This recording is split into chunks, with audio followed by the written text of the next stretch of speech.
Hello, Roland. Good morning. Oh, I should say good evening. Good morning. Thank you. So, how are things? Oh, things are okay here. How about there?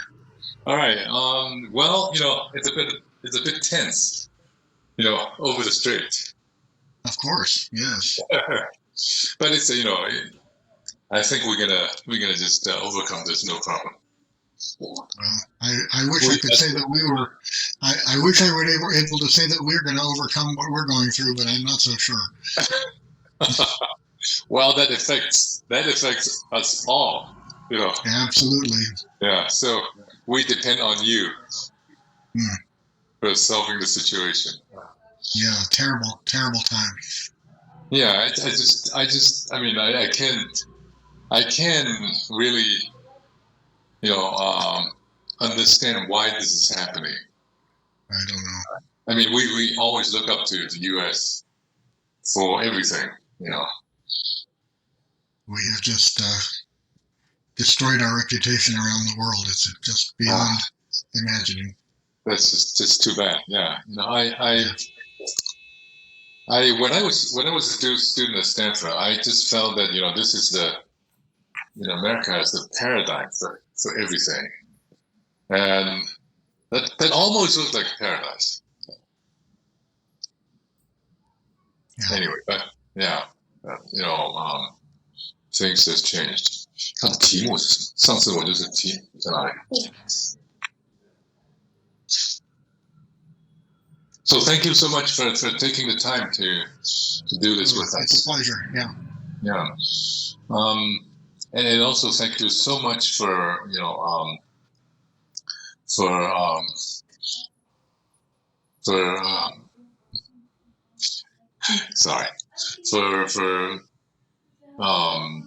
bringing us into the alliance. Oh, it's great to be. It's great to be associated with your institute. Thank you. And we're so proud. We're so proud to be able to be part of this alliance. And I think the whole National Taiwan University was honored. They really feel honored by this association. Well, we're honored as well, so it's good. Everyone feels good about it. Thank you. We're going to organize a kind of one-day symposium on May the 19th on the theme of the post-Western now, moving beyond Western centrism. And we're going to have speakers from France, Japan, Netherlands, and Taiwan. So, I hope you can find time, or your colleagues can find time to join us. Yeah, send me the information about it so we can circulate some news about it. Sure. And I'm sure you're very busy too on your end. Yeah, we are pretty busy, but there's always time for something that's intellectually rewarding like that. So we will make time for things like that. Okay. And I remember when you sent me the letter about bringing us into the alliance. You said you were going to send us a letter. Did I not send a letter? I will send a letter. We haven't yet. We haven't received it yet. Okay. I will take care of that. Thank you. Great. Thanks. And I think this is a very timely theme, that you're going to talk about, because we have been for a long time. We have been thinking that the literary field is going to be fractured forever. Everybody's for himself or herself, kind of thing. Everybody's ghettoized. Yeah. And I think people have recently, just very recently, people have started to think about a new kind of universalism somehow, that can reintegrate us into one fold. Yeah. So, how long have you been thinking about this? Oh, a few years, but I haven't I've just written a little bit about it here and there, but I haven't pulled it all together yet, as you will see. But sometime over the next um, year or so, I'd like to devote more of my attention to it. Oh, great, great. I'll be looking forward to it. Yeah, because Yeah. it's really timely. I think people have been Mm-hmm. so separated from each other, quarantined even sometimes Yeah. from each. Yeah. Yeah, we need to. That's right. Yeah, we need to really enhance our mutual understanding somehow. Yeah. Um, I guess we have one more minute left. So I'll let you maybe take a breath or something. Okay, Sebastian, who is controlling the slides? Because I know someone there is in charge of Stephanie, them. my colleague, Stephanie? you wanna show yourself? Stephanie, she's very fluent in English. She's a master's in English literature, and one of our Yeah, we met. We met the other day online, so okay, we've met. good, Yeah. good, all right. And she's a very meticulous person, so she'll be taking care of everything. Okay. Smooth. Don't worry about it. Yeah. I guess it's about time. 所以我们现在线上有多少人？目前38人，还在增加中。OK OK 好，所以开始了。Okay, well, thank you very much for joining us today for this very unusual talk by Professor Roland Greene from Stanford University. Well, Roland, good morning. And good evening. Good morning, Sebastian. Okay. First of all, of course, I'd like to give a very brief introduction to a very, very outstanding scholar. I guess this introduction may not be enough to show all the aspects of his academic achievements, but maybe just for a taster. Professor Roland Greene has been director of the Stanford Humanities Center since September 2019. I'd just like to mention that Stanford Humanities Center, we just became sister organizations recently, and we're very honored. As are we. Okay, thank you. As director, he holds the Anthony P. Meyer Family Professorship in the Humanities. He's also the Mark Piggott KBE Professor in the School of Humanities and Sciences, and is Professor of English and Comparative Literature. By the way, Stanford University is my alma mater. His research and teaching are concerned with the early modern literatures of England, Latin Europe, and transatlantic world, and with poetry and poetics from the Renaissance to the present. Professor Greene is the author of several books, including 5 Words, Critical Semantics in the Age of Shakespeare and Cervantes, 2013, Unrequited Conquest, Love and Empire in the Colonial Americas, 1999, and Post-Petrarchism, Origins, Innovations of the Western Lyric Sequence, 1991. Professor Greene is the editor-in-chief of the 4th edition of the Princeton Encyclopedia of Poetry and Poetics, 2012, which is the leading reference book on poetry. He is a past president of the Modern Language Association and a member of the American Academy of Arts and Sciences. You can tell from this very brief introduction, that we are having a very outstanding and respected scholar in front of us. And Professor Greene will talk about the topic, literary studies between universalism and apocalypse, which I believe is a very timely topic. So now, Professor Greene, let's give Professor Greene a big applause first. And then, please, Professor Greene, go ahead. Well, thank you very much, Sebastian, for that lovely introduction. And good morning to my friends in Taiwan. I'm delighted that you're able to join us this morning. The talk I'm going to give is a fairly informal talk that grows out of some of my recent thinking about universalism in literary studies, and I guess I should say that the talk is really centered for the most part on literature, although as you will see, there are a few moments when I talk about scholars in other disciplines who are working in a kind of literary fashion on some of the issues I'm concerned with. And it's about the literature and the literary theory of the West. So which are my areas of knowledge. But the origin of the talk is, as I say, is about some of my recent thinking about universalism in literary studies, which is the doctrine that holds that works of literature, and some would say the best works of literature, speak to everyone, treat timeless themes, and explore truths about the human condition. The entirety of the talk is about the state of literary studies in the West during the 20th and 21st centuries, a situation that is closely connected to the state of the humanities in the same period. I assume that one of the defining facts of this period of about 125 years is the decline of universalist premises in literature and elsewhere in the humanities, which has had effects on not only these disciplines, how they go about their work, how they present themselves to intellectuals in other fields and to students, but also effects on the general health of scholarship and teaching in the humanities. In my country, that health has been compromised over the last generation or so by several factors, mostly economic and institutional in nature.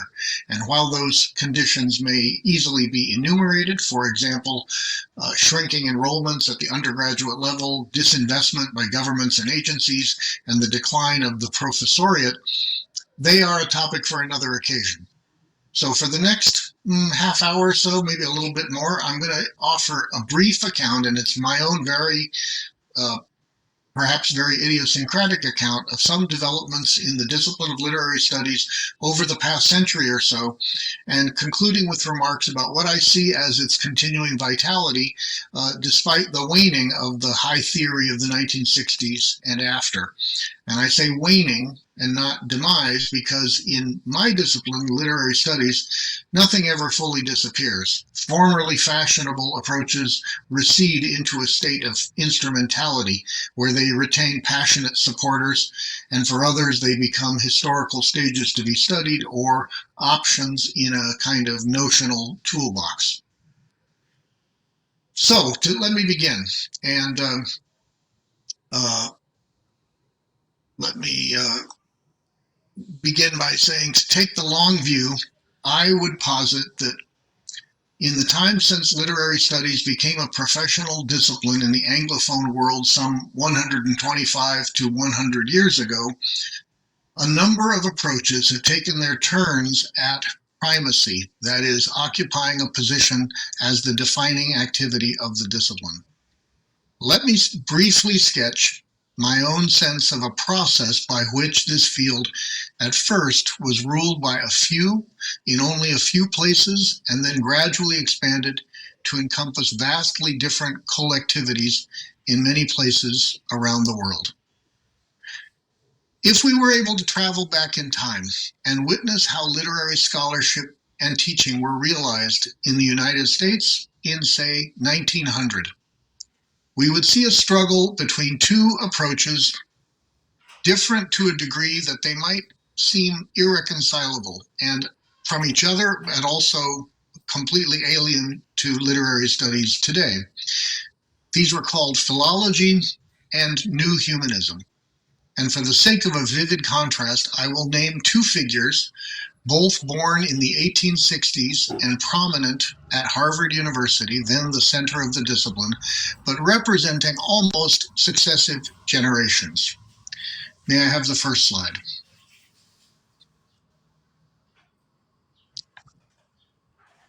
The years around 1900 were a formative period for the movement called New Humanism, whose chief progenitor was Irving Babbitt, a founder of comparative literature in the United States. Now, Babbitt's New Humanism favored reason and the development of moral character in the reader of literature. He disfavored Romanticism, and especially Jean-Jacques Rousseau, because he considered that romantic ideology and aesthetics encouraged passions that were inimical to that development of moral character in the reader. Babbitt was a classicist whose languages included Sanskrit. He was a follower of Aristotle, explicitly and ardently a follower of Aristotle and Edmund Burke. Babbitt's counterpart and sometime antagonist, born 5 years earlier, was George Lyman Kittredge, a philologist trained under the great scholar of balladry Francis James Child and trained briefly in Germany. Now, philologists of that era saw themselves not as interpreters, but as historians of language, observers of textual transmission, and assemblers of authoritative texts. Kittredge was best known for his edition of Shakespeare. It was the first great American edition of Shakespeare, and for books on Geoffrey Chaucer, whom he brought into the English canon, witchcraft, and other topics. If we materialized at Harvard in 1900, we would have seen a struggle between Babbitt and Kittredge that reflected the tensions of the age, between a morally oriented theory of literature's relation to human nature and an empirically oriented practice of textual analysis.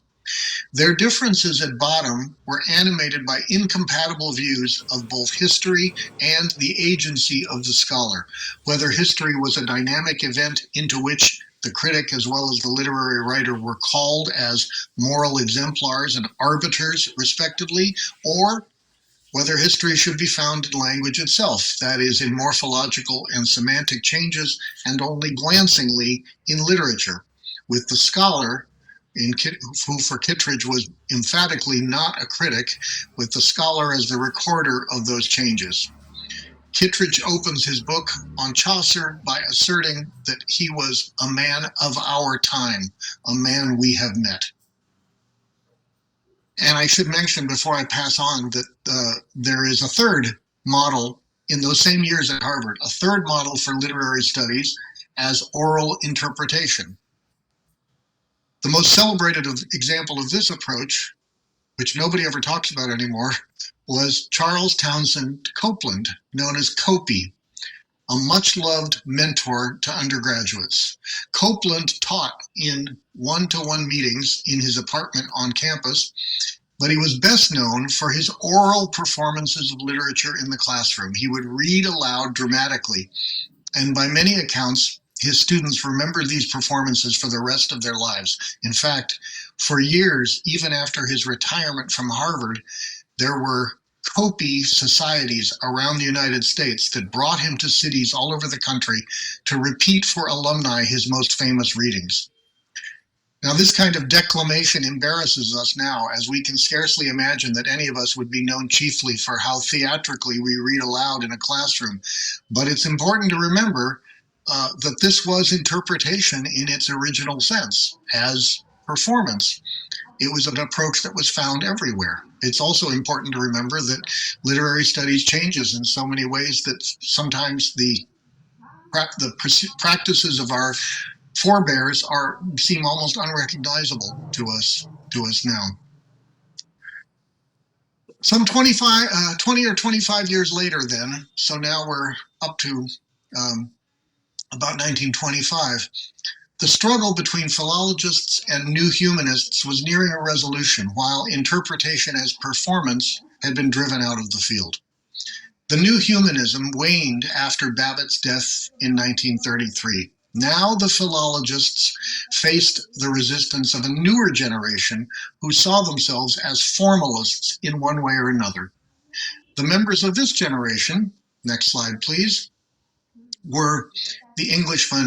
included the Englishman I.A. Richards, born 1893, the Russian Roman Jakobson, born in 1896, and the Czech René Wellick, born in 1903. Wellick lived until 1995 and toward the end of his life wrote memoir, a kind of brief memoir of these years in the 1920s when, having been trained in Prague, he first came to the United States and was exposed to the very last remnants of the philological tradition. And he writes quite engagingly in that memoir about how sterile he thought the practices. He went to Princeton and took a seminar from Charles Grosvenor Osgood, one of the great philologists of that time, and also the Chaucer scholar Robert Root, another famous philologist of that time. And Wellick writes about how sterile he thought their intellectual model was, that they were averse to actual interpretation of literary works, but instead spend all their time puzzling over a syllable or a phrase or something like this without actually venturing any sort of interpretation. I recommend that memoir to you. It's quite a time capsule of the moment that I'm describing right now, told in first-hand fashion.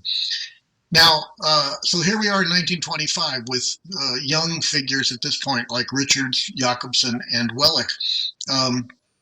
Of course, the generation that was young in the 1920s in the United States and I guess in the Anglophone world would come to include the new critics, such as two bookend figures, John Crow Ransom, born 1888, and Cleanth Brooks, born 1906, and W.K. Wimsatt, born 1907.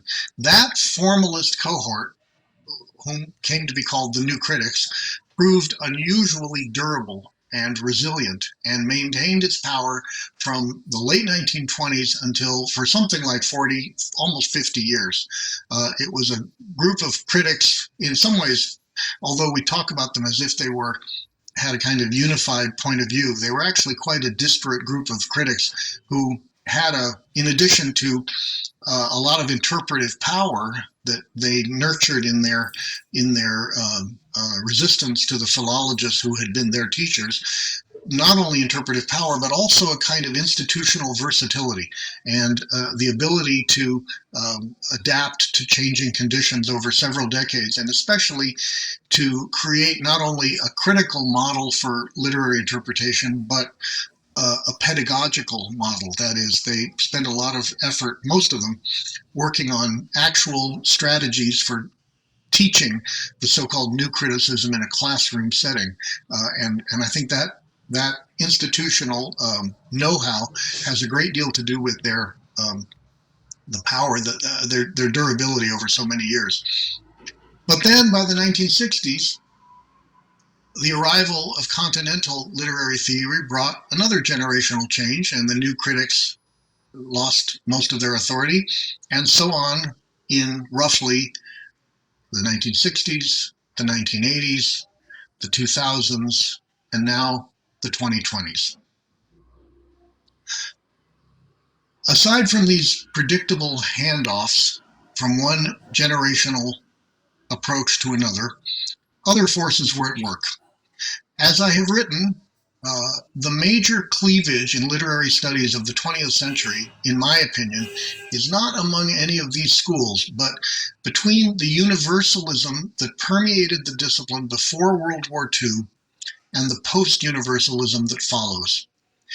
Universalism is the doctrine, usually not announced but unspoken, that literature and its criticism speak to all readers in the same ways, that readers share a common background and knowledge, and that works of literature reinforce those connections. They knit the world together. For me, the new post-universalist era begins with the first words of Erich Auerbach's Mimesis. The next slide, please.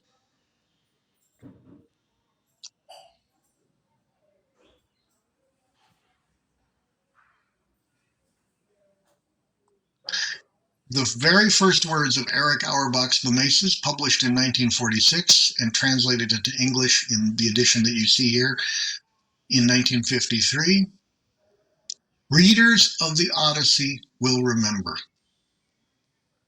Take a look at that phrase and what Auerbach is signaling about his assumptions about the field with that phrase.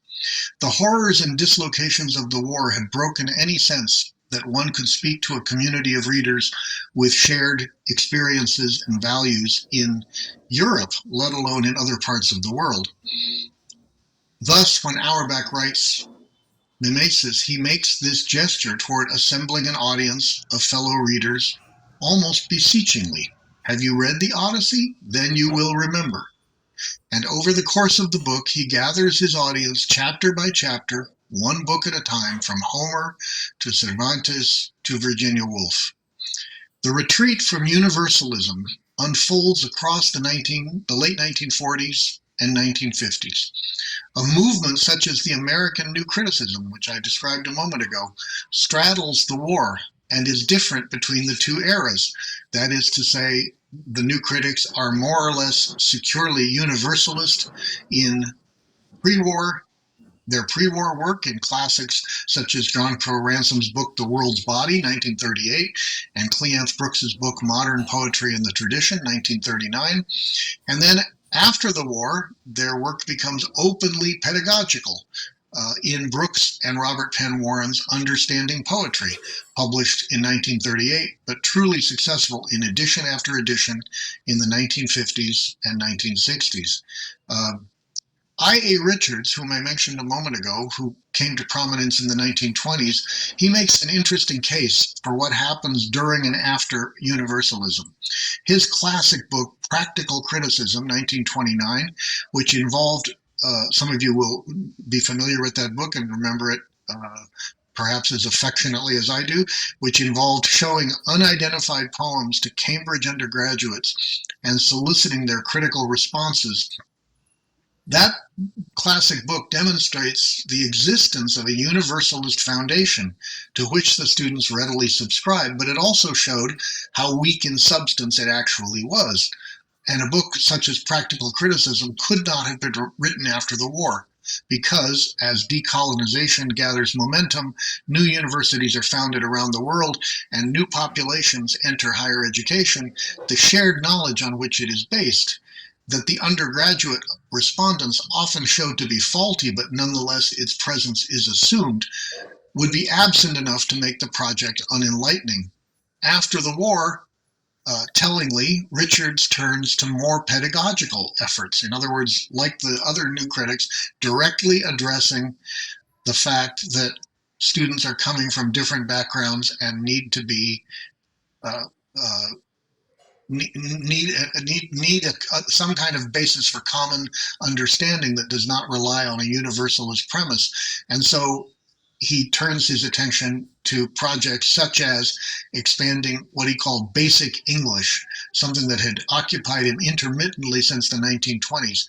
In a post-universalist context, basic English, which was really like about creating a kind of lingua franca for English learners around the world that involved a drastically shrunk vocabulary and some very simple ways of speaking in English, speaking and reading in English. It is really about assembling a common culture out of the fragments of through a kind of world lingua franca. Or another demonstration of how the demise of universalism changes literary studies. We might contrast Roman Jakobson's classic essays on poetics of the 1950s, for example, Linguistics and Poetics, where he defines the poetic function. We might contrast that with Jonathan Culler's book, Theory of Lyric, published in 2015, so more than 50 years apart. With no concession to linguistic or cultural difference, history, or anything else, Jakobson, in the 1950s, simply says what makes poetry. 60 years later, Culler offers his own far more tentative observations while admitting every possible exception and anticipating countless differences among readers. I don't mean to imply that I favor Jakobson's style here. His theories and his way of generalizing should be historicized among many others of his time. Think of Ian Watt, his book on the rise of the novel in 1957, or Northrop Frye's systematic view of all of literature, also from 1957. These were figures, in my view, Jakobson, Watt, and Frye, that in their own ways could be both influential and wrong, but nonetheless moved their fields forward. Now, the rise of continental literary and critical theory from the 1960s through the 1980s marks another important chapter in the post-universalist period.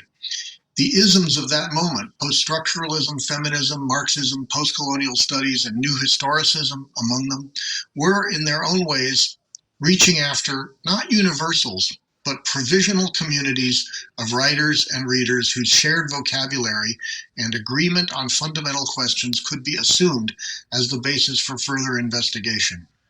Literary works themselves moved among such groups. The same novel or poem, for example, a novel like Jane Eyre or a long poem like The Prelude, could be read according to any or all of these isms to produce sometimes strikingly different arguments. Our own era, which I date from, say, the turn of the 21st century up to the present, 25 years, seems to have turned away from isms or ambitious programs of critical renewal based on common approaches through rhetoric, politics, gender, or other categories. And we, of course, are post-universalist.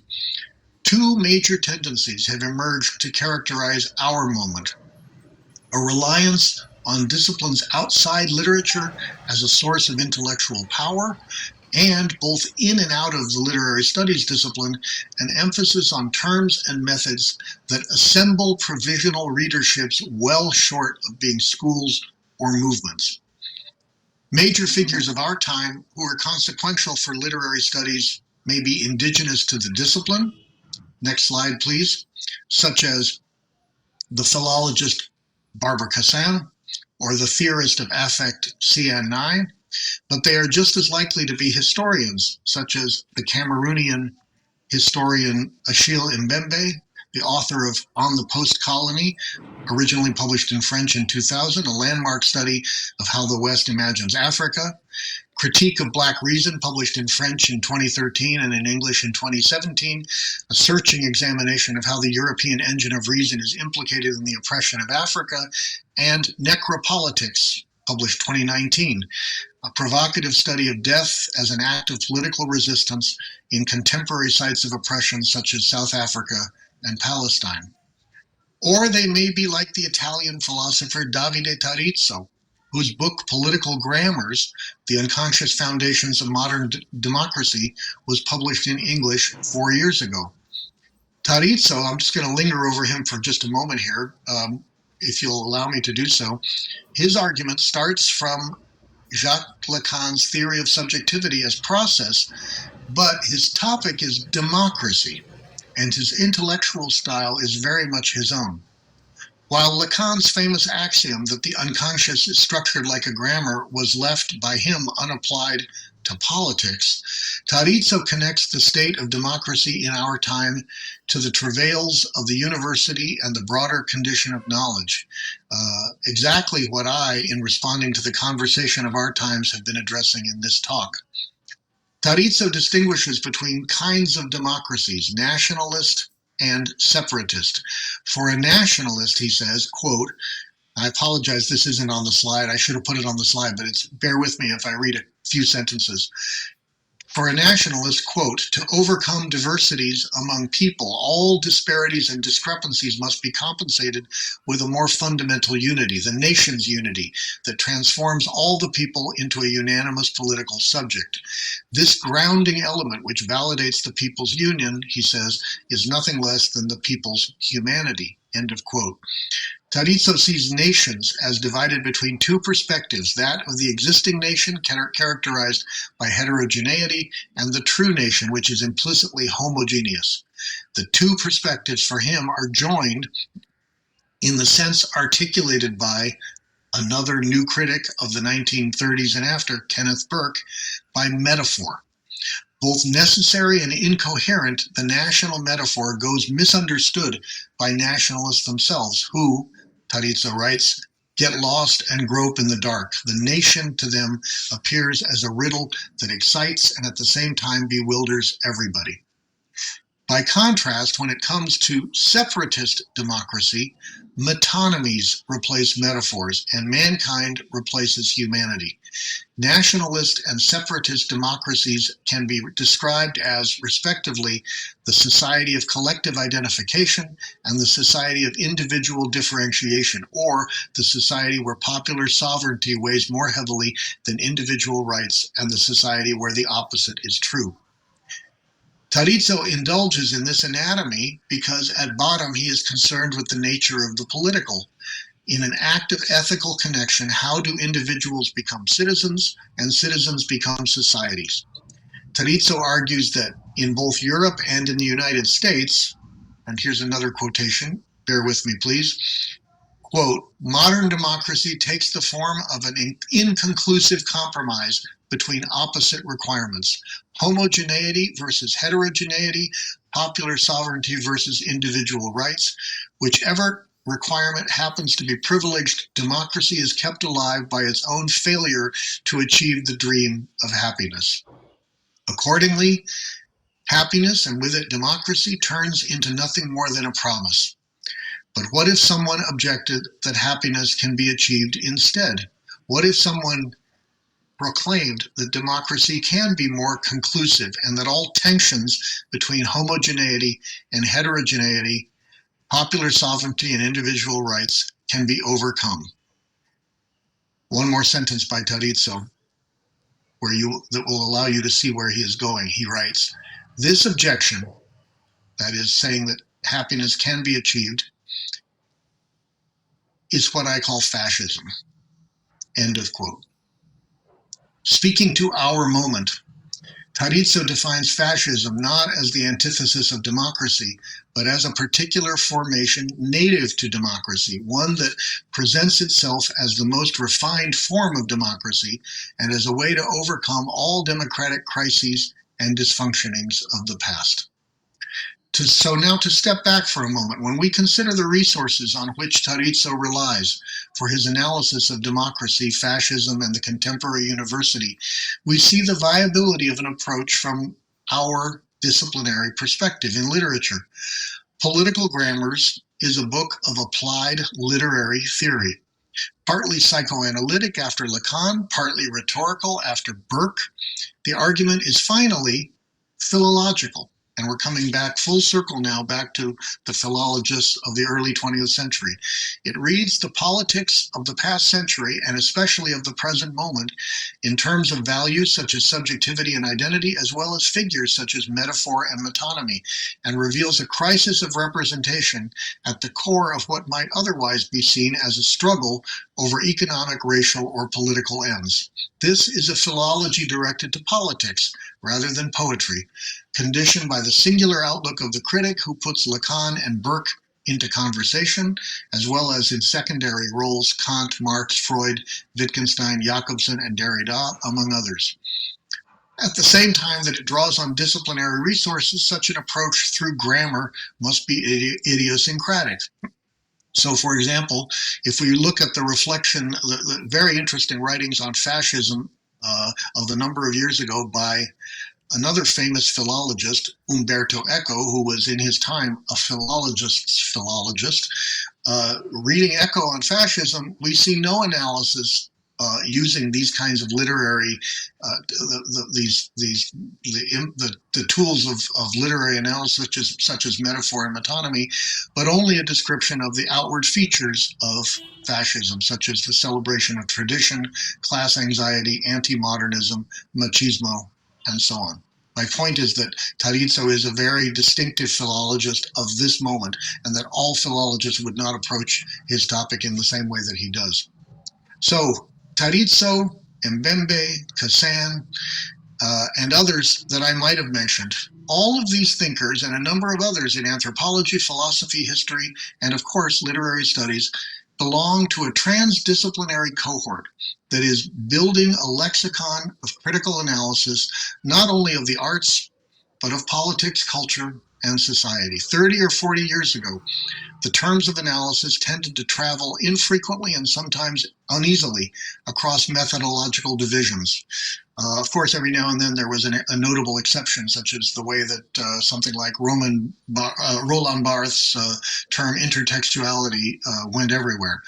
But today, however, terms have replaced schools and movements, and a rising scholar in the humanities ought to be conversant with an expanding vocabulary drawn from several disciplines at once. Now, permit me, I'm going to talk only for another 10 minutes or so. Permit me a little excursus here on what I consider to be the other signal development of these past 20 years, and that is the rise of digital humanities, which, as you know, uses computational procedures to address questions of representation and historical change. Digital humanities was born in the disciplines of literature and history out of a need for data, more data as well as different data compared to what is available through conventional means, and new ways of making data legible.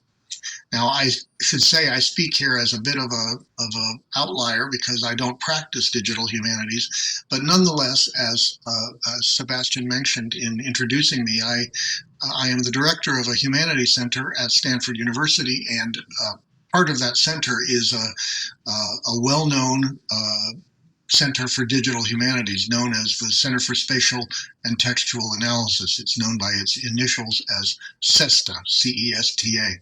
So in a sense, I have an institutional stake in the field, and I am especially interested in observing the recent history of the field of digital humanities in relation to the larger history of literary studies that I've been describing, the turn away from universalism and all the rest of that.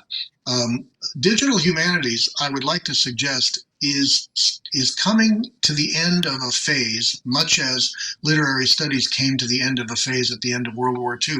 And the way I would describe the condition of digital humanities is that it is coming to the end of a utopian phase.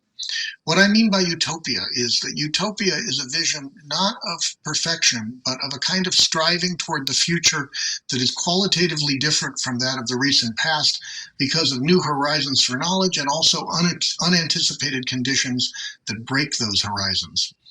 When the political theorist Salah Ben-Habib speaks of utopia, she imagines it in terms of the politics of transfiguration versus the politics of fulfillment.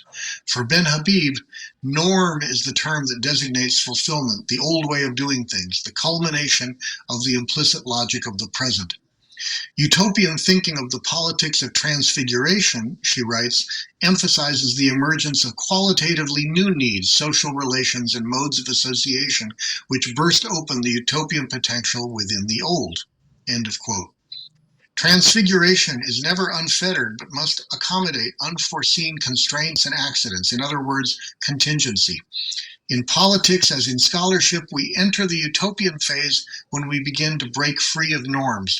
We reach the end of utopia when we learn to take transfiguration seriously, not as an unlimited promise of a perfect future, which summarizes some of the discourse around digital humanities in its original phase up to, say, from the last 25 years. But now, transfiguration as heralding a stage in which new forms of knowledge, political organization, meet equally new discoveries and accidents that must be absorbed into a new theory and practice. The early manifestos of digital humanities now read like period pieces of the late 20th and early 21st century, and it becomes harder to separate digital humanities from the shortcomings of the larger digital culture that envelops us. Critical analyses of digital humanities grow more numerous every year, not to mention comprehensive studies of the dangers of online culture. The digital humanities institutions that were founded in the early 21st century, such as the one I've mentioned at my own university, CESTA, are now 10 to 20 years old. Many of them are wrestling with local versions of the kind of questions that attend a utopian transfiguration. How to characterize the knowledge that may be obtained by digital methods. What can digital humanities do and, in some ways more important, not do? What exactly does it transfigure? And what breaks in available knowledge and method limit its possibilities? and what then? When, we might ask, did the utopian phase of digital humanities begin? All such matters of retrospection must be approximate, of course, but I would start with an influential manifesto published in 2003 that doesn't mention the digital humanities at all. This is the late Bruno Latour's essay, next slide please, Why Has Critique Run Out of Steam?, which was delivered as a lecture at my institution, the Stanford Humanities Center, in April of 2003, and subsequently published. The title of the lecture, as delivered at Stanford, was Why Has Critical Spirit Run Out of Steam? But it was published as Why Has Critique Run Out of Steam? Latour's lecture gains much of its force as a self-criticism for his participation in the constructivist vein of science studies. Of course, he's a famous historian of science. He laments that as reactionary forces in the broader society have come to recognize a diluted constructivism as a weapon in political and cultural disputes over many things, but especially climate change, he writes, quote, entire PhD programs are still running to make sure that good American kids are learning the hard way that facts are made up, that there is no such thing as natural, unmediated, unbiased access to truth, that we are always prisoners of language, that we always speak from a particular standpoint, and so on, while dangerous extremists are using the very same argument of social construction to destroy hard-won evidence that could save our lives, unquote. He anticipates a phenomenon that has only gained force in the years since 2003. Namely, there are many things in this essay that read like prophecy of the world we live in now, but I'll just mention the rise of conspiracy theories, which he describes back then, 22 years ago, as mad mixtures of knee-jerk disbelief, punctilious demands for proofs, and free use of powerful explanations from the social neverland. All these forces that thrive in an environment, he claims, prepared by social critique. At a decisive moment in the argument, where Latour insists that he does not disavow his past work, he turns the direction from past to future and proposes to, quote, retest the linkages between the new threats we have to face and the equipment and training we should have in order to meet them, and if necessary, to revise from scratch the whole paraphernalia. The question, he goes on, was never to get away from facts, but closer to them, not fighting empiricism, but on the contrary, renewing empiricism. And then he says, in a kind of climax, can we devise another powerful descriptive tool whose import then will no longer be to debunk, but to protect and to care? Is it really possible to transform the urge in the ethos, the critical urge in the ethos of someone who adds reality to matters of fact and not subtracts reality? End of quote. This section concludes with a revisiting of Heidegger's distinction between object, the product of science and technology, and thing, as he says, cradled in the respectful idiom of art, craftsmanship, and poetry. And in this final section, Latour wonders whether despite Heidegger, it might be possible to find things in and through objects. Latour's essay concludes with a turn-of-the-century moment that sees a number of new descriptive tools in development. This is the approximate time of Rita Felsky's early ruminations on the limits of conventional criticism, Eve Sedgwick's turn to reparative reading in the late 1990s, and Franco Moretti's conception of distant reading, starting in about 2000, which is 3 years before Latour's lecture. Of these figures, only Moretti comes to directly embrace digital humanities, not only in his highly influential article on distant reading, but in his founding of the literary lab at Stanford in the first years of the 21st century. But all of these figures, and I think especially Latour, are unknowingly preparing the ground for the digital turn in criticism. Latour's call for a reinvigorated empirical criticism, his interest in new equipment and training, and his respectful reframing of Heidegger's anti-technological distinction between objects and things are all about casting off norms that have failed at fulfillment and asking in utopian fashion whether we can imagine a changed criticism with a refreshed purchase on reality, one that would help, not hinder, the struggle against climate change, for example. Now, while nearly 20 years later we need such critical tools more than ever, where digital humanities is concerned, this episode is, for me, the positing of an atmosphere in scholarship that opens an era of utopian thinking. Some institutional homes for the practice of digital humanities, and I would place our CESTA in this category, are now envisioning fresh approaches to a post-utopian future, one with fewer blue sky celebrations of digital humanities' potential for transfiguring knowledge and more attention to the nature, results, and costs of that transfiguration. Less obsession over methods and more critical attention to the results of any method. Like the traveler in Thomas More's Utopia, Latour and Moretti and the rest describe what they envision from an elevated vantage point. But the hard work, the truly utopian transfiguration, comes later in the work that scholars and students do daily. We ask ourselves what transfiguration really means in digital humanities. What is being changed? Whether computational methods produce a knowledge different in kind rather than degree? What are the upper limits of possibility? Where is contingency, access, accident, or surprise? And how will these factors be absorbed into a project or an institution? Finally, all of these changed conditions take place under the shadow of an existential threat that would have challenged any of the past scholars I've mentioned, from Babbitt to Richards to Jakobson to Taddeo, all the way to the present. That is climate change, which emerges explicitly in Latour's essay as the instigation for second thoughts about his past work. Recent and living philosophers and theorists across the humanities have responded to this crisis by extending their thought toward new collectivities. In Latour's proposal back in 1993 for a parliament of things in which law and politics would be centered not on human beings but on life itself. In David Wood's extension of Derrida's democracy to come to include a parliament of the living, from deconstruction to econstruction. And in Jean-Luc Nancy's term, struction, following deconstruction, or the creation of new assemblages that involve non-humans. My late Stanford colleague Michel Serres, Donna Haraway, Deepesh Chakrabarty, and many others have advanced ideas along these lines, a far cry from where I began this talk with the new humanism of 100 years ago that treated human beings as the masters of both world and fate. Much of the most urgent theory of our moment asks what kind of epics, novels, or poems address this crisis, perhaps by imagining human beings within a web of earthly life.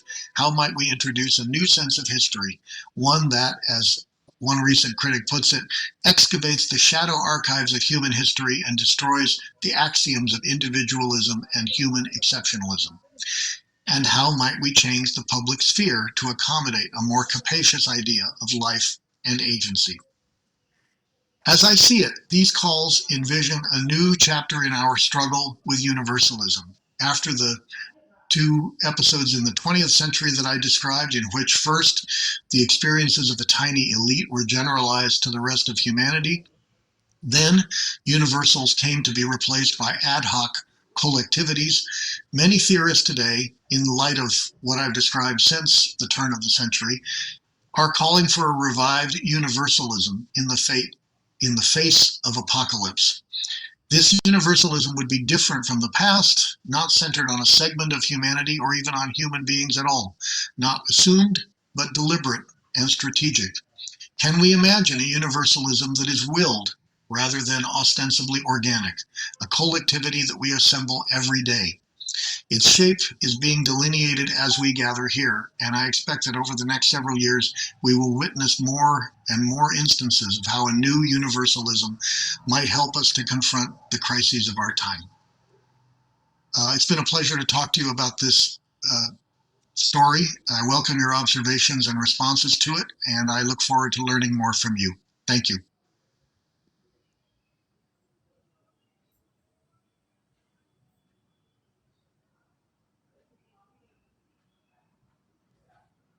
Well, thank you very much, Roland, for this very, very stimulating talk. I felt like I was going through this time machine to starting from where I I was starting from my freshman year when I was introduced to new criticism, and then we actually my professors were trashing biographical approach and all that, and then telling us laundry list fallacy kind of thing, So and then it was almost like my own trajectory, from new criticism, a little bit of bad bit, because of what some of our teachers also actually were enthusiastic advocate of urban Babbitt. And so all the way till now, it kind of just reflects how I felt about the changes, transformations of literary studies, and I'm really glad that we have reached the same kind of conclusion that we really urgently need some kind of new universalism in the face of this apocalypse, this coming imminent apocalypse. Hopefully, it wouldn't happen, with our effort.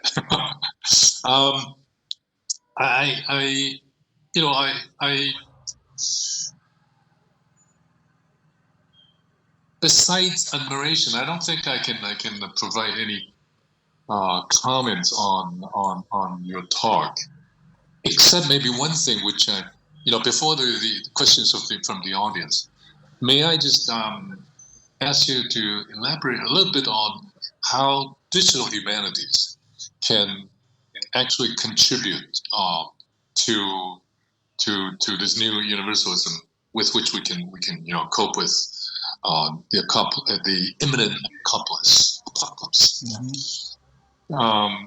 Because you devoted quite a bit of space to digital humanities, and how digital humanities may be able to help bring about this transfiguration, this utopian mood. So maybe a little bit of elaboration on that. I mean, you have said it quite clearly, but maybe I think the audience may want more.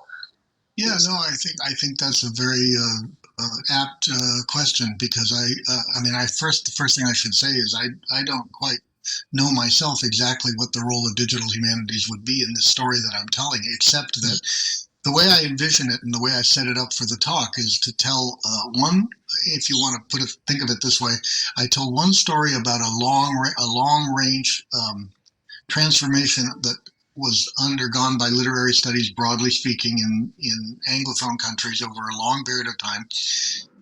And then more recently, just since the turn of the 21st century, a shorter story that's taking place within digital humanities, which is, in a way, a kind of briefer version of a similar story, in which digital humanities, it was born in a post-universalist age, so it never began with universalist premises.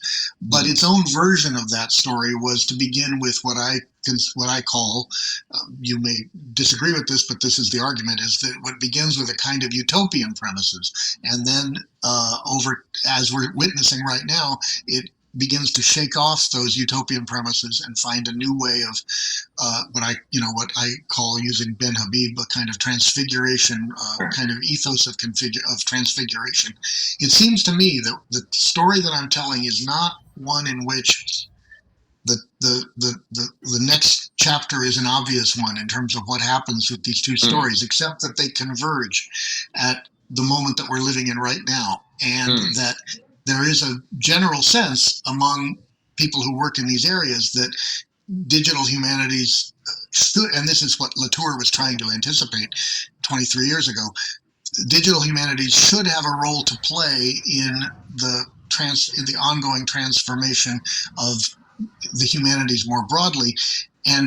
But at this moment, digital humanities is working out its own destiny, and that I'm interested in exactly since the story I'm telling is not that they turn into some kind of singular entity, or that they work together in some explicit way that I can prophesy, rather that they have converged at the moment that we're at right now, and we don't know what the next chapter will be, but we see them on converging tracks. Does that make sense, Sebastian? That's the story I'm telling. Well, yes, yes. I mean, I think what you're saying is that they have reached this self-reflexive moment when they were trying to shake off this original, maybe a bit naive utopianism, yeah, and hopefully maybe with the help of technology, advanced technology, we would be able to find ways to better cope with this imminent apocalypse. Yes, yeah, I think I understand what you're getting at.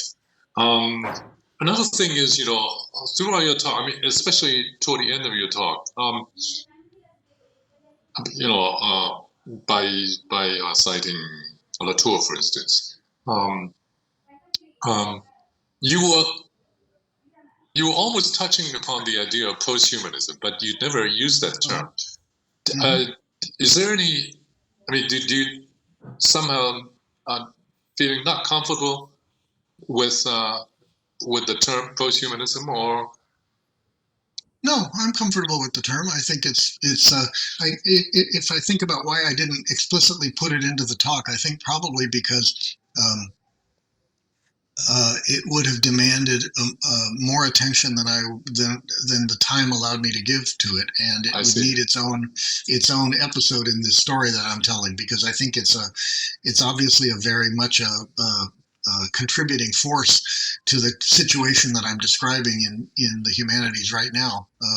No, I think it's clearly it has an important role to play in the developments of the present. Yeah. Great, great. All right, thank you very much. Let's now take questions from the audience. Any? Okay. Okay, we don't have questions from the audience yet. So maybe if you allow me, let me just continue with my dialogue with you.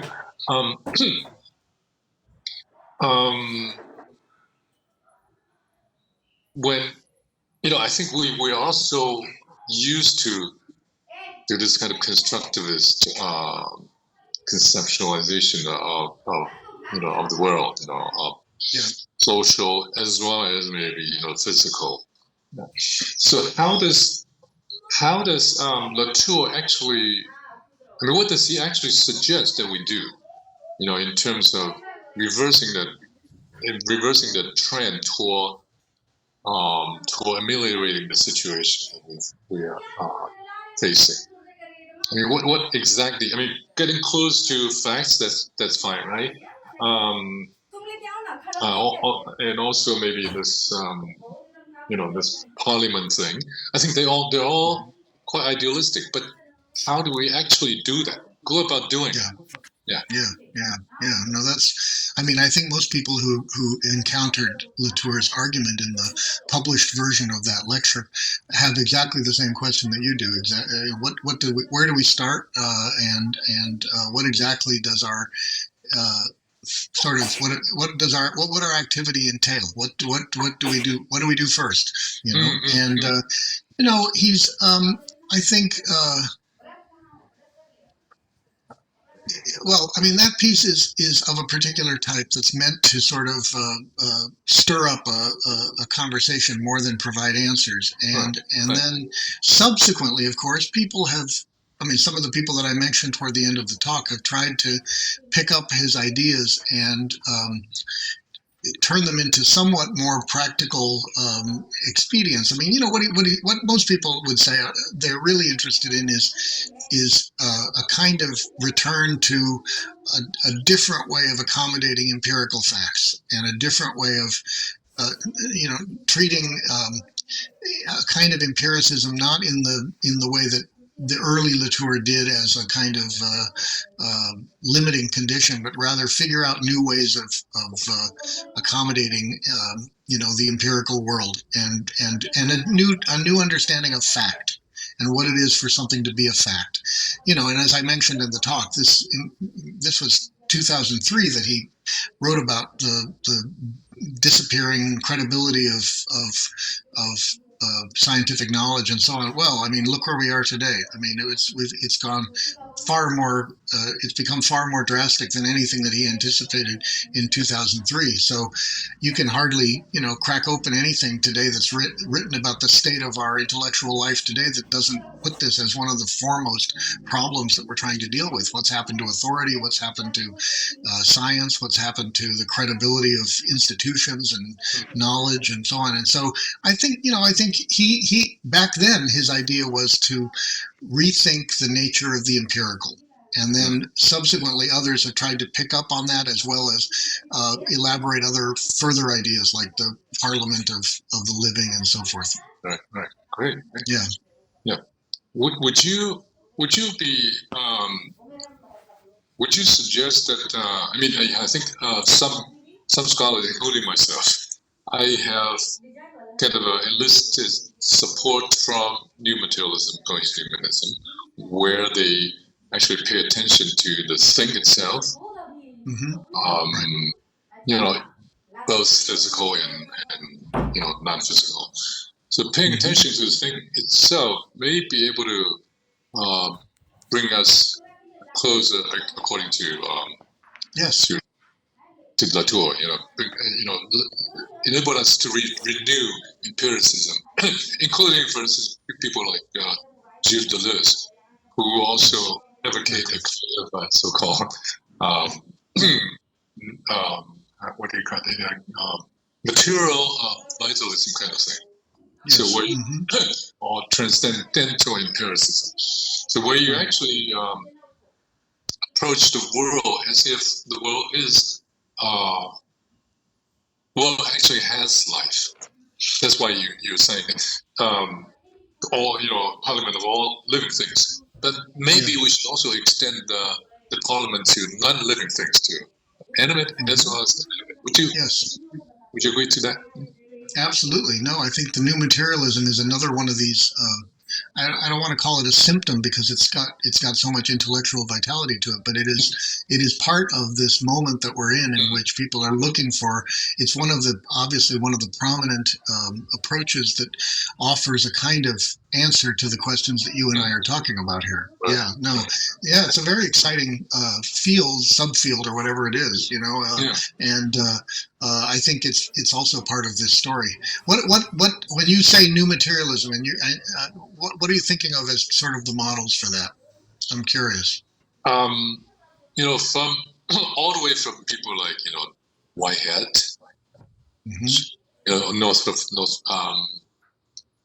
Whitehead, the mathematician, and Deleuze.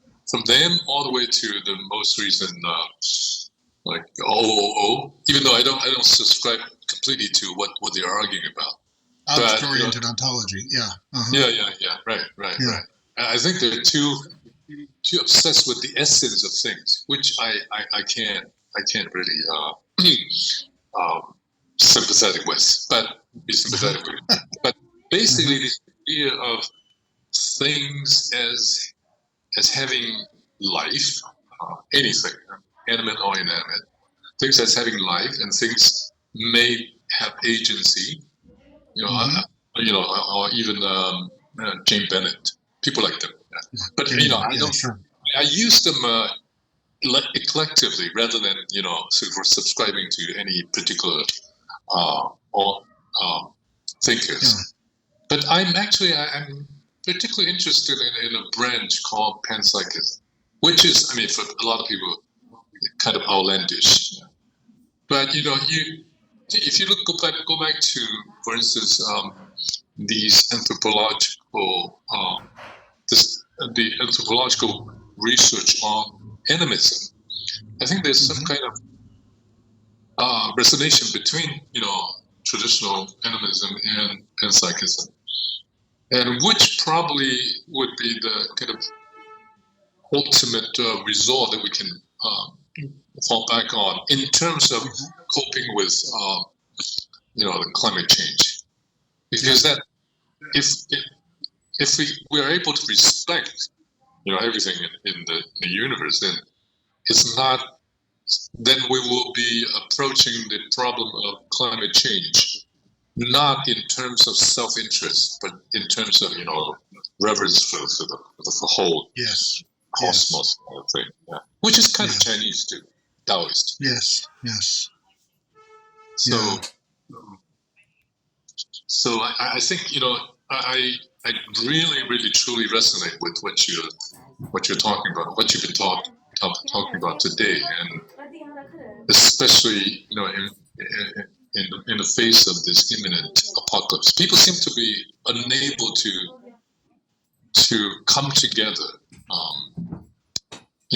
Given our training in this more constructivist, so there's always this tension between our training, past training, and this new urgency. The era that we find ourselves in, for which our training has poorly prepared us, right? In some ways, right?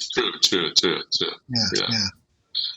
Well, let's see if there are questions from the audience. Oh, there's one. Okay, there's one question.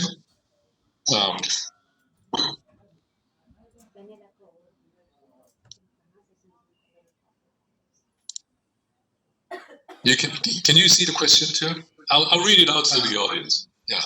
Let me see if I can see it. 这个是最后这个 JPK 嘛 Okay, the question reads, Thank you, Professor Greene, for your inspiring talk. I would like to ask, how has digital humanities reshaped the study of early modern texts, including Shakespeare's canon? Thank you.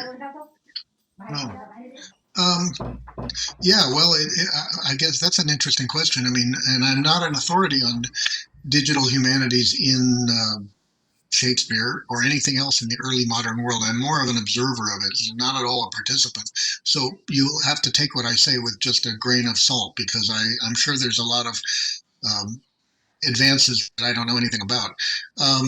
But in general,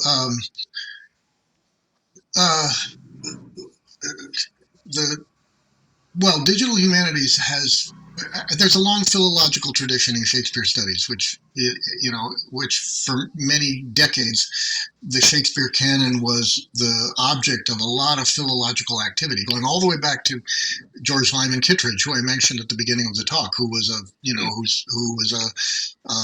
leading philologist of his time, and his leading figure that he worked on was Shakespeare.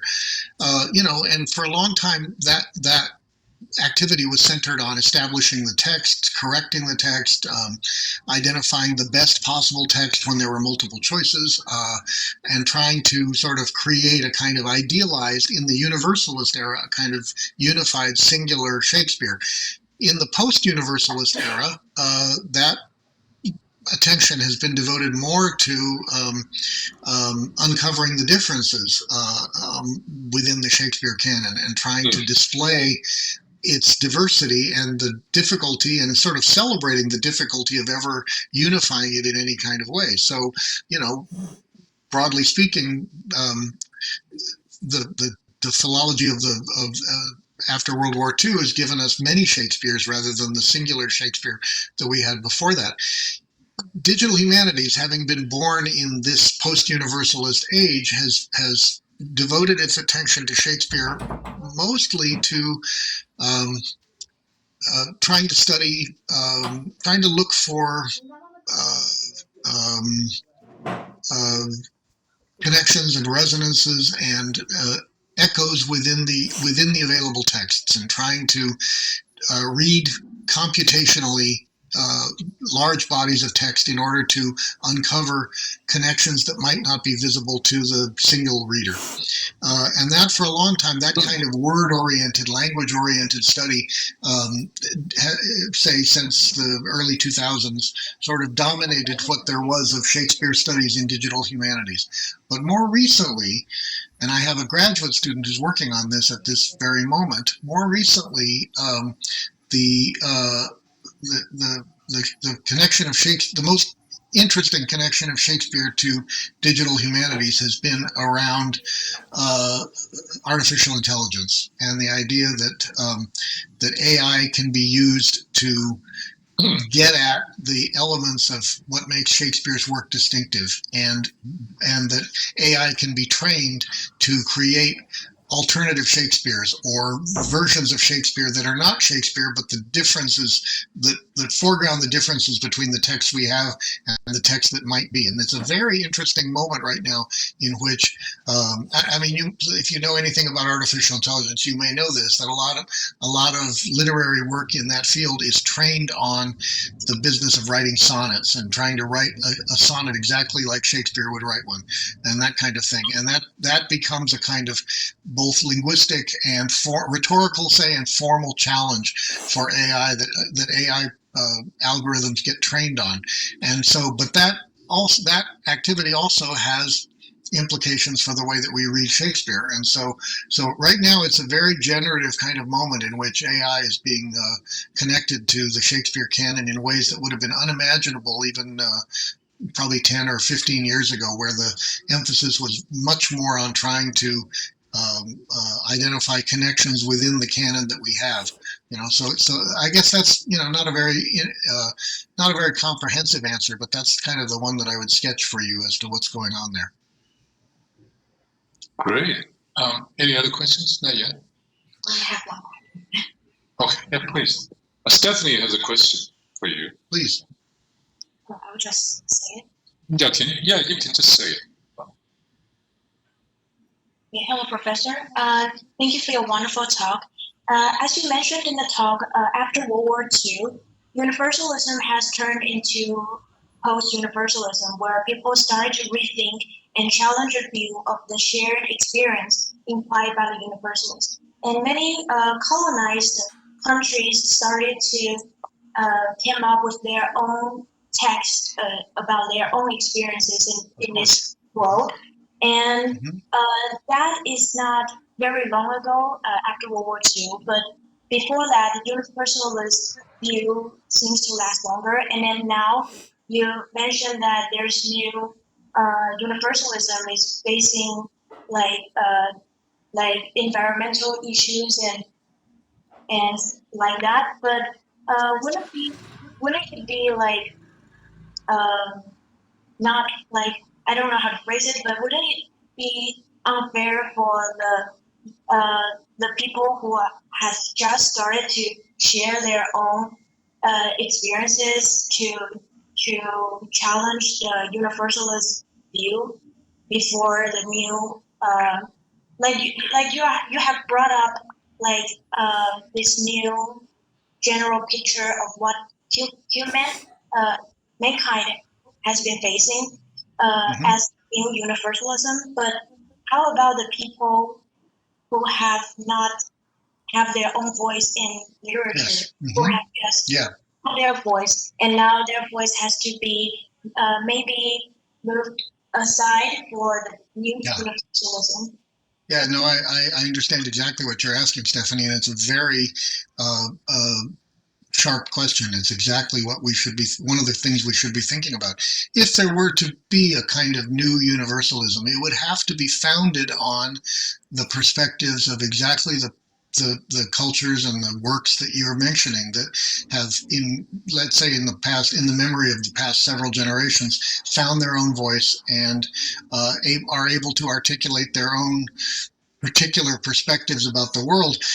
The last thing that we need at this point is a new universalism that is, and first of all, let me say parenthetically, to even talk about a new universalism invites a lot of questions about why we would even use that term again, because universalism comes with so many overtones from what it used to be that one might easily say we should start over again with a different term and imagine, a kind of a larger collectivity than the ones that are organized by nation or language or region and so forth.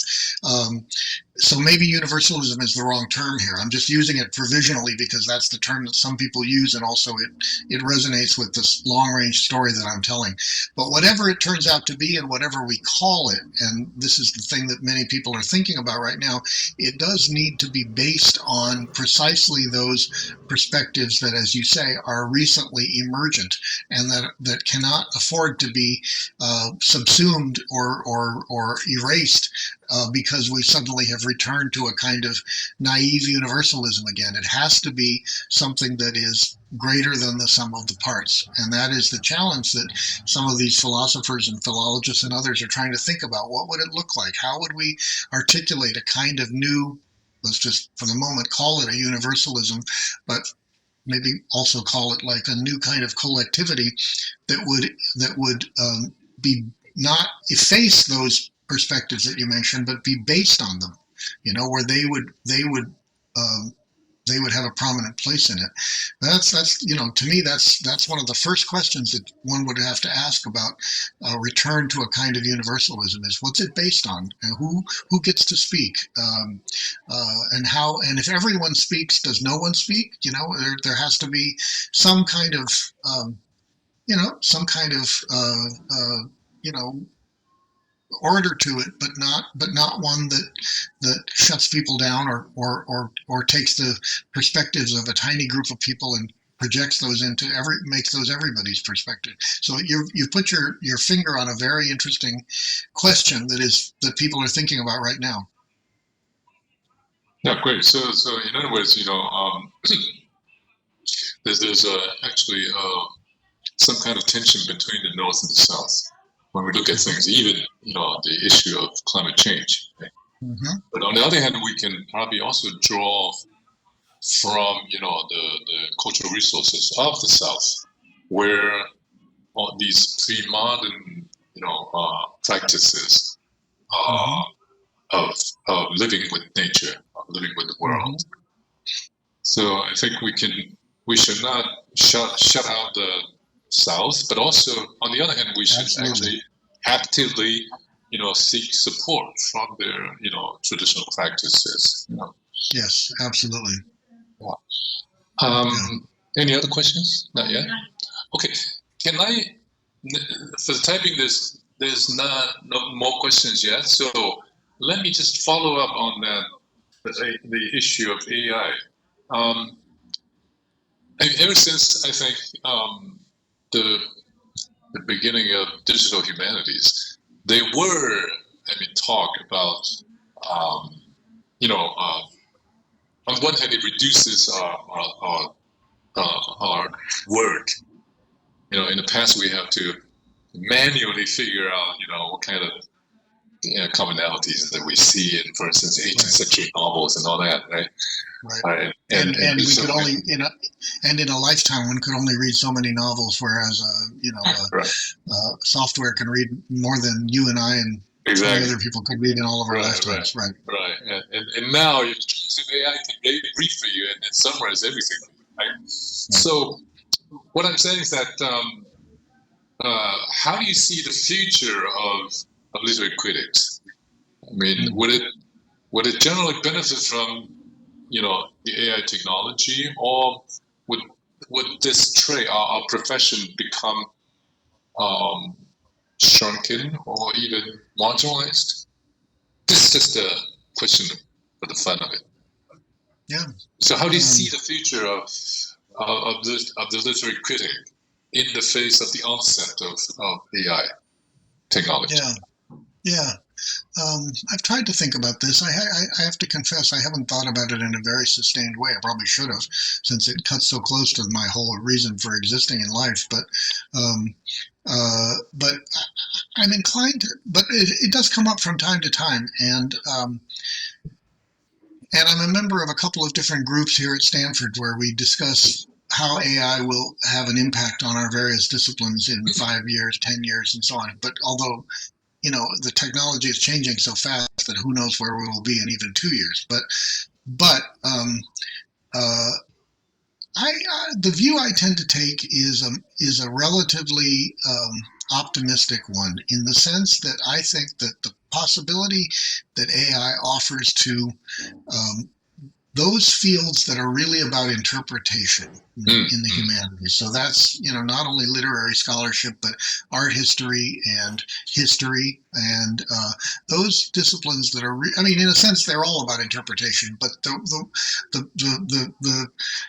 fields that are about what does one do when the evidence is in contradiction with itself? What does one do when there's a gap in the available knowledge? What does one do when there are too many possible interpretations of something? All of those kinds of conditions, which scholars in the humanities confront on an everyday basis, I think, for most of us, all of those things are really ultimately about judgment. They're about cultivating the judgment to be able to venture an interpretation when to do so looks very challenging and almost impossible. And the people that we talk to here about developing AI say that that will be one of the last things that AI can ever be imagined to be able to do, is to create judgment. Because of course, most AI up to this point is based on what's been done in the past. It is, it is trained on existing knowledge. But if you put something in front of it that it has never seen before, and that is exactly what many of us do on a regular basis, what's called for in that moment is judgment. And so I have a feeling that in about 5 years, we're going to say that AI has, in a sense, push to the foreground those things that make our disciplines distinctive. I mean, unquestionably, it will have a completely different effect on certain disciplines where, let's say, judgment is not in the foreground, but rather kind of repetitive tasks or certain tasks that involve a kind of routine knowledge that's simply applied in various ways. So, for example, what we hear at Stanford, I mean, Stanford is a big place for Silicon Valley, and what we hear now, consistently these days is that all the work of most computer coders will be done entirely by AI, and that there'll be almost no need for human beings to be coded to learn computer coding anymore. Right. The other day I was talking to somebody in the law school who said that within 10 years, the work of 98% of lawyers will be able to be done by AI. The lawyers who don't stand up in a courtroom, but the lawyers who work with paper and put together arguments and so on the basis of precedent and so on, that AI will be able to do that. There are a number of fields where the importance of judgment in some ways has receded or is not the first thing that those fields do. And for our fields, precisely what in the popular imagination has made us sometimes suspect or vulnerable, which is that there is an unavoidable subjective dimension to what we do, which is another way of saying it has judgment. It is about judgment. That I have a feeling that AI is going to help us turn that challenge into a strength and will foreground what it is that makes us distinctive. And if we don't take advantage of that, if we don't start using at this moment the opportunity to make an affirmative case for judgment so that the understanding is out there about what makes our disciplines distinctive, then I think we would be missing a really important opportunity to make the case for what we do under these new conditions.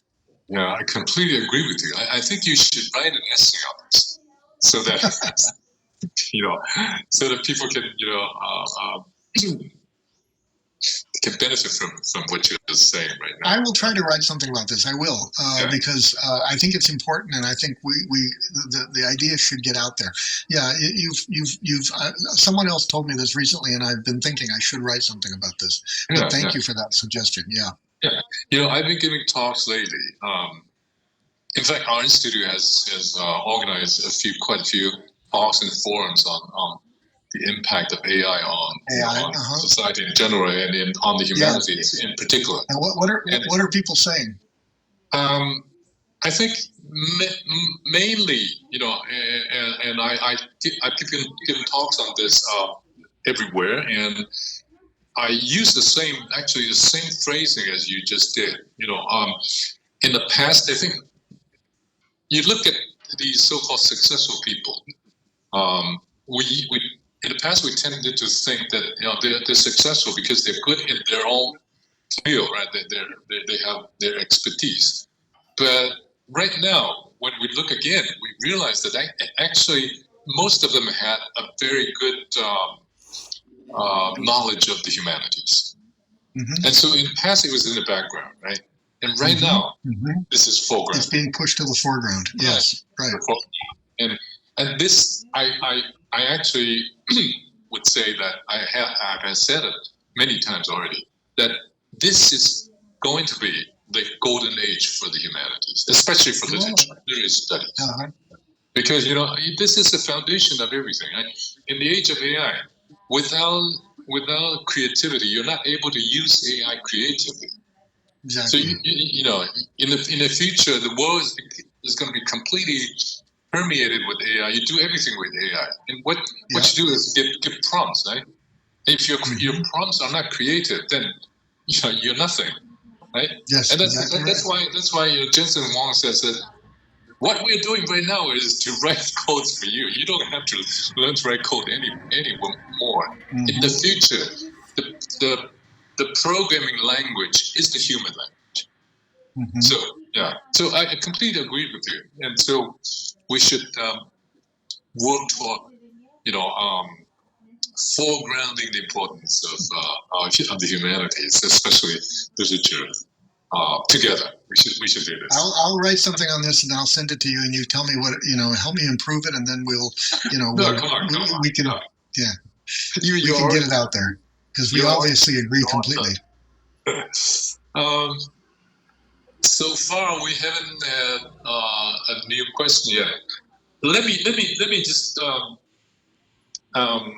ask you to elaborate on something else, which you mentioned in passing.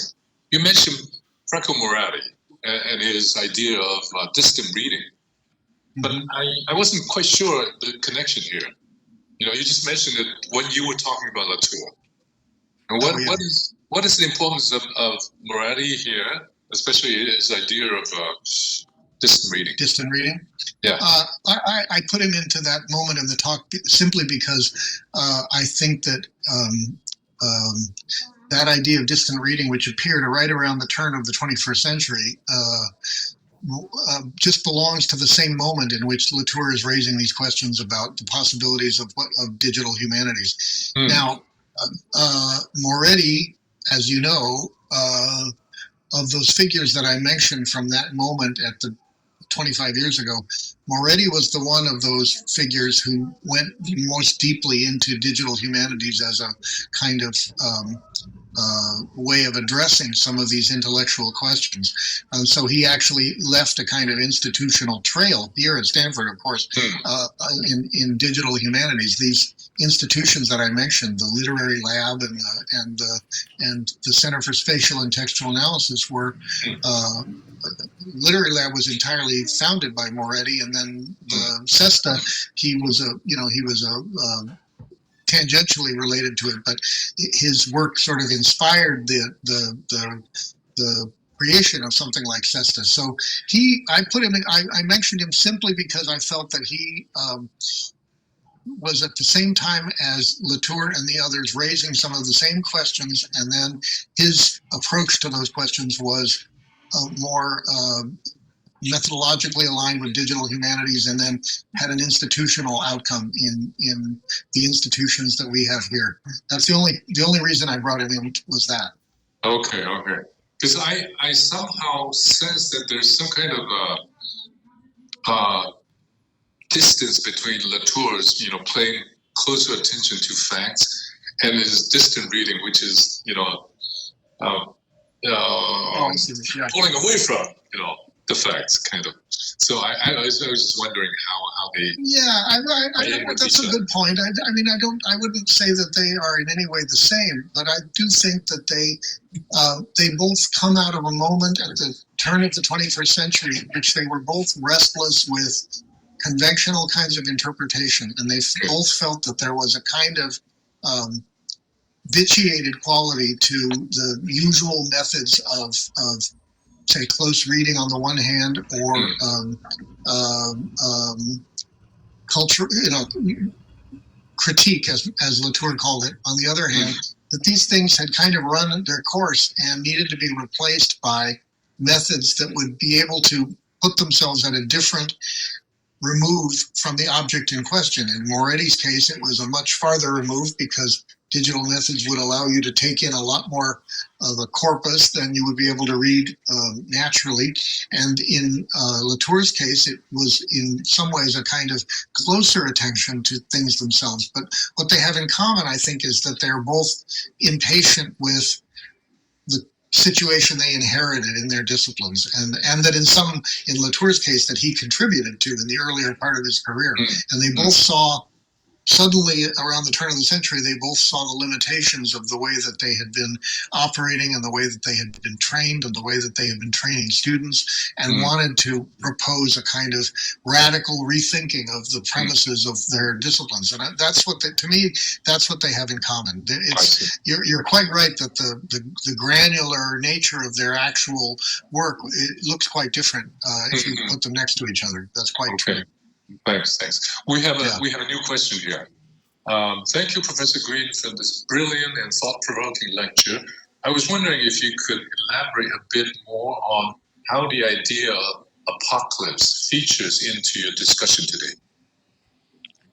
Yeah, it comes from the climate change situation, and because that's the way that a lot of our contemporary theorists and critics, starting with Latour in 2003, framed the dangers of climate change. That we are, it used to be 50 years ago we would be talking about all these issues, universalism or the nature of literary criticism or all of these things, and we would have been talking about them with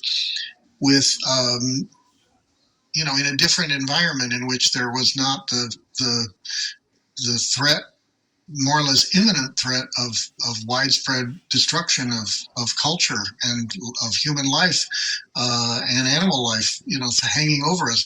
And the changed conditions under which we are holding these conversations make our previous attention to questions like universalism seem almost, that they really belong to a very different era. And suddenly we can be discussing these things, but now we're discussing them with a kind of urgency that we never had before. So the term apocalypse in the talk is meant to sort of serve as one of the bookends of the whole period that I'm describing. Universalism on the one end, go all the way back to 1900, and then the threat of climate change in 2025 on the other hand. And all I've tried to do, I admit I haven't developed the term apocalypse very much here. It's more or less I borrow it from the people that I'm quoting, but I'm just using it as a way of framing the beginning and the end of the whole period that I'm describing, to try to convey a sense of what's at stake in the current discussion of these questions that our ancestors and our forebears were discussing 125 years ago. Now we're talking about these same things in our own way, but under a different cloud than we were before. So that's all I mean by it. Nothing fancy. Okay, but it's a real issue that looms on the horizon. Yeah. Nobody can ignore that. So absolutely, yeah.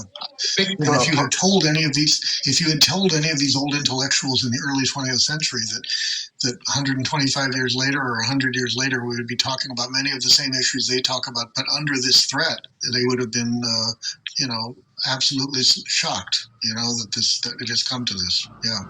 Yes. We don't have new questions yet. So can I just follow up on AI?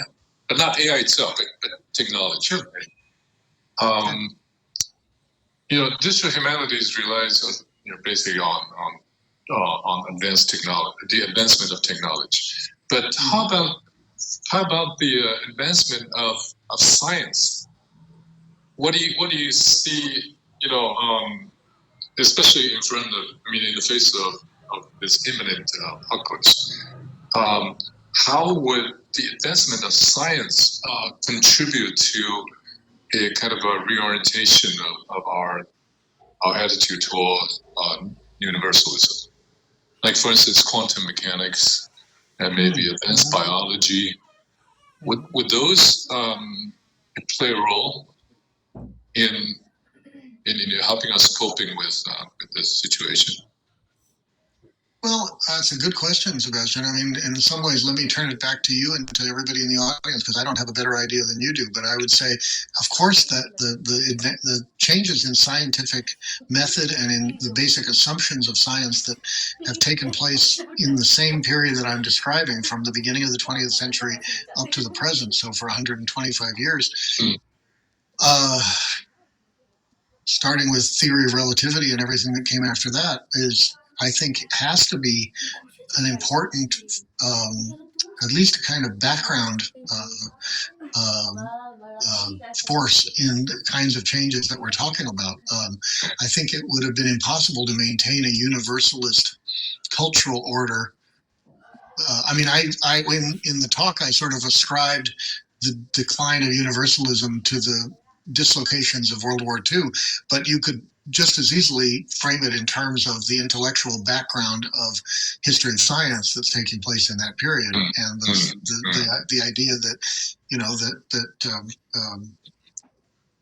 I mean, at a certain point, there are no universals in science anymore, and so you know, the relative has one set of meanings in culture, another set of meanings in science, but these things connect to each other and they start to influence the way people think about their own lives.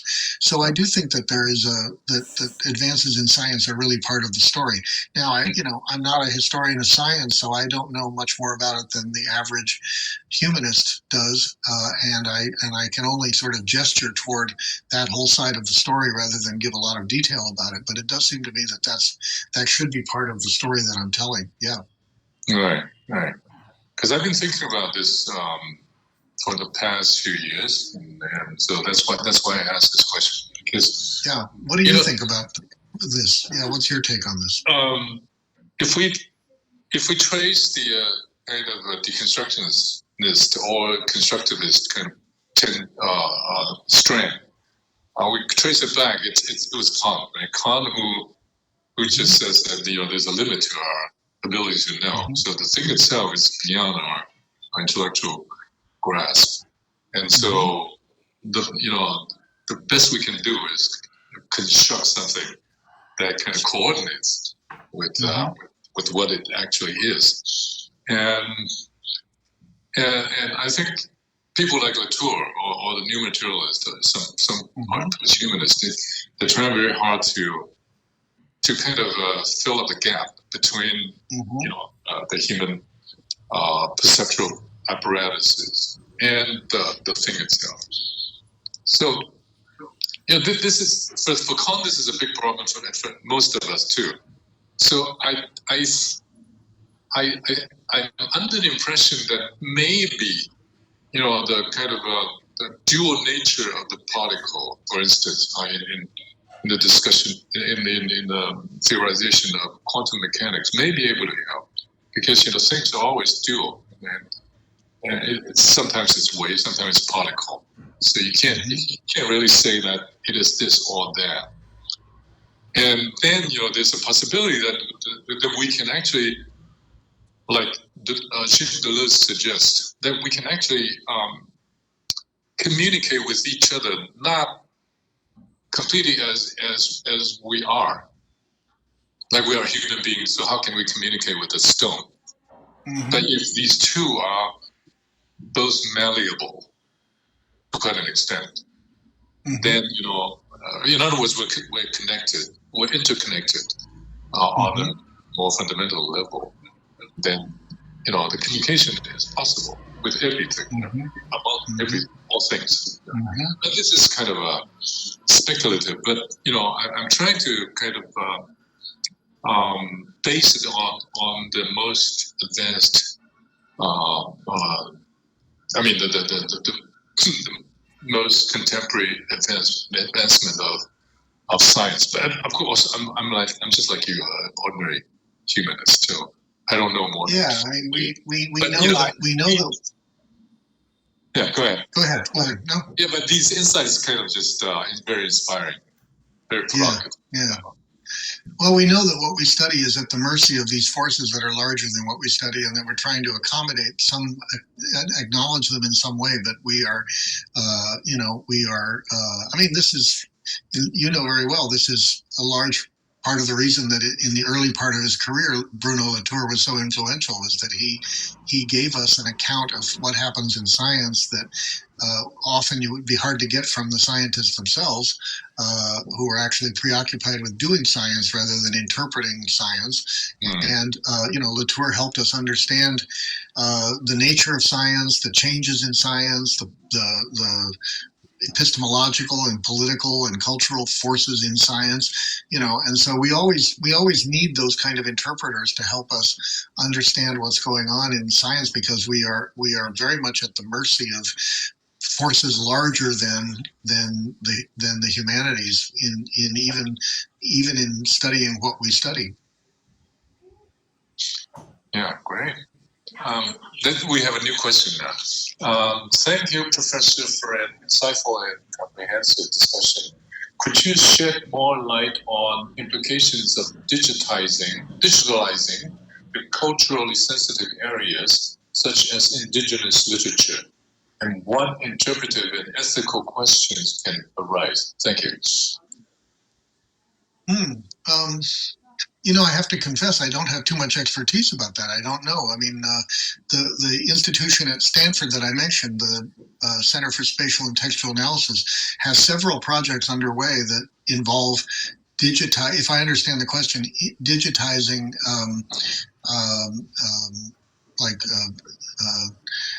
vernacular materials from indigenous societies and organizing textual materials or creating textual materials out of some somewhat more raw materials, things that have never been read or never been studied or have never been published, organizing those things into usable corpuses. And I know that kind of project does entail certain ethical questions, and I can only tell you what the obvious ones are, which are how heavy a hand the editors, the digitizers of these materials exert over these materials, how to enable these materials to speak for themselves, whatever that means, and tell their own story, and rather than being organized into patterns that might make sense to outside the indigenous context, but perhaps make no sense in the original local context. There are a lot of kind of sort of ethical questions that really are also practical questions about how material like this should be organized, presented, digested, and so on. And I know that the people that work in this area in our center spend a lot of time talking about these questions. They have conferences, they organize talks and so on to try to get at these things. But I don't have any firsthand experience with it because I'm not a digital humanist, so I can't go into a great amount of detail about that. Except I would say, I guess what I would say would be, if you want to know more about this in a practical context. And I know you have multiple places there that you could, in Taiwan, that you could look into this. But on the American side, I would say just go to the website of our institution, CESTA. If you go to the Stanford Humanities Center website, there's a tab at the top that can take you to the CESTA website, and then look through their projects. They have, I don't know, at least something like 40 projects going on at once. Look through their projects and look for the ones that deal with these kinds of questions. And more often than not, they have something right there on the website where they publish something, or they will have the transcript or the video of a conversation they've had about these kinds of questions. And you can find at least, if not answers, discussion of some of these things right there, where they are trying to not only do the work of digital humanities, but talk about doing the work, talk about what the work involves, what the challenges are, what the contradictions are. In CESTA, they try to have those conversations as much available to the public as the actual products themselves. So I would send you to that. Perhaps that might be a place to go.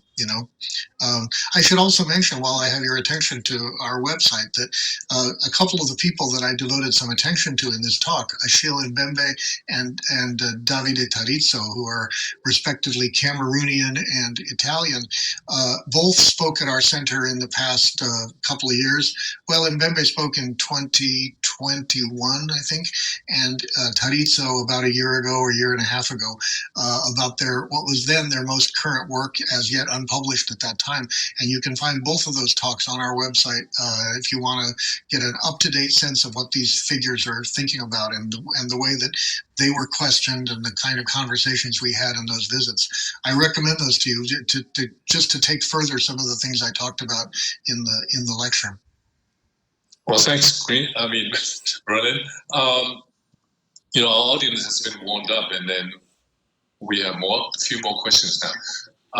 The first one, thank you, Professor Greene and Professor Liao. May I ask how my 21st century apocalypse affect literary studies on romanticism that emphasizes the bond between the human and nature, and how do we interpret past literary traditions and connect them with modern concerns? Also, I want to ask you if universalism might affect comparative literary studies, such as cross-cultural language, literary text, other forms, comparisons. Thank you. A lot of questions there. Okay, the first one, let me answer the last one. If I understood the question correctly, Sebastian, it was something about universalism in comparative literature. Is that right? Might affect yeah. Well, the history of what I described in the talk as universalism and that of comparative literature were intertwined with each other throughout the 20th century, and even in the 21st century, they continue to be in a kind of proximate relation to each other, in which we, in some ways, comparative literature, even more than the study of national literatures, inescapably deals with the question of universalism, precisely because if one is looking at literatures of different cultures and different languages, the first question that one has to ask is, on what basis are we putting these things together? What do we think they have in common? And if it's not literally universalism, if it is some kind of shared worldview, assumptions, background, common history, corresponding history, maybe not the same history, but both works of literature are the result of a colonialism, say, or of something else in, some historical forces, then, what are we doing in putting these things together, and what do they really have to say to each other? And are we creating a kind of relationship that does some kind of violence to the actual context out of which these things come? And that question, as comparative literature started to expand after World War II, and suddenly it wasn't only Eurocentric, but it started to pay attention to other parts of the world and other parts of the world that had their own extremely long literary traditions, such as India and China and Persia. As those traditions began to be more in dialogue with Western comparative literature, all these questions of universalism become extremely urgent, as they were more or less after World War II. The figure to look at in this is someone I mentioned in the body of the talk, the Czech scholar René Wellick, who moved to the United States in the late 1920s, but was educated, as I said, in Prague. And when Wellick, if you look at his book from 1949, Theory of Literature, one of the most it was at the time an extremely influential kind of overview of what literary theory was at that moment, just after the war, 1949. And one of the first items on the agenda of that book is articulating an alternative to universalism. And what Wellick develops for that book is what he calls perspectivism, which is his kind of counter to universalism. And it is a kind of multi-perspectived way of talking about differences in cultural background to literary works that would grant each one its specificity and put them into a kind of dialogue with each other. Now that raises its own set of questions. It's by no means a solution to something. It's not as simple as, well, it makes it sound in that book. But I'm not interested so much in endorsing his what he recommends here, his solution, as I am in examining the conditions under which he feels it necessary to write like that and to think in those terms, because what he's trying to address is the absence of a universalist order that has suddenly disappeared, and that for which comparative literature is left hanging as it's hanging out there without anything underneath it anymore, and he needs to figure out a justification for what comparative literature is doing under these changed conditions. So I recommend that for anybody interested in the what I was describing in the talk as sort of the fortunes of universalism over the course of the 20th century. I recommend Wellick's book, which he co-wrote with Austin Warren, called Theory of Literature, published in 1949. It deals with exactly this question. Now, Sebastian, the first question was, how would digital humanities? No, sorry.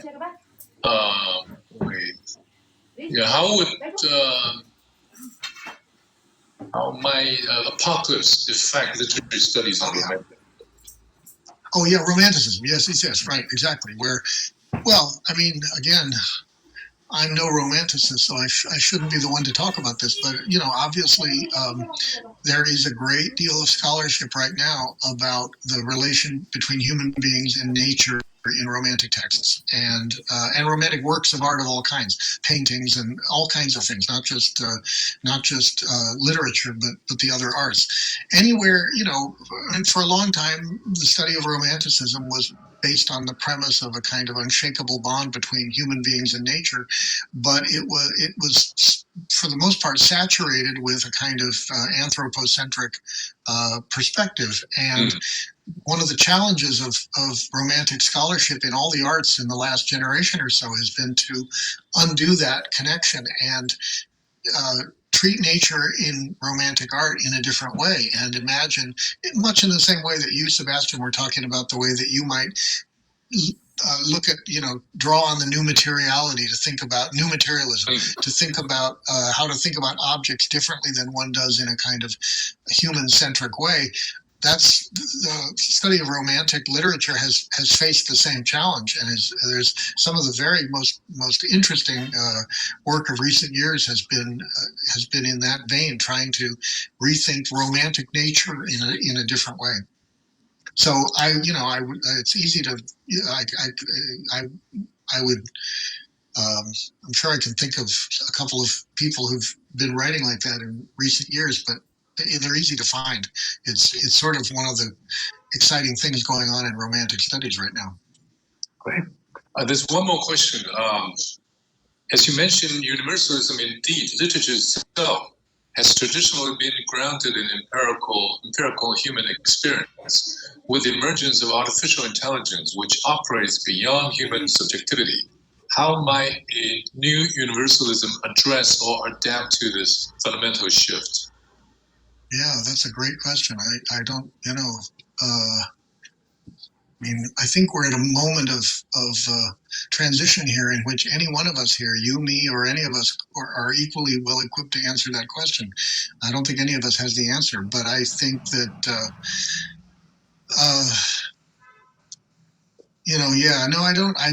I can't even imagine how I would begin to speculate about that. I don't know. I mean, AI is changing so fast, and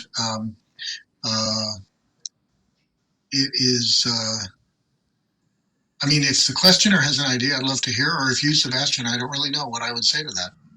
What do you think? Oh, no. I'm not the protagonist of this narrative today. So, people like to hear from you. But it's a very interesting question, isn't it?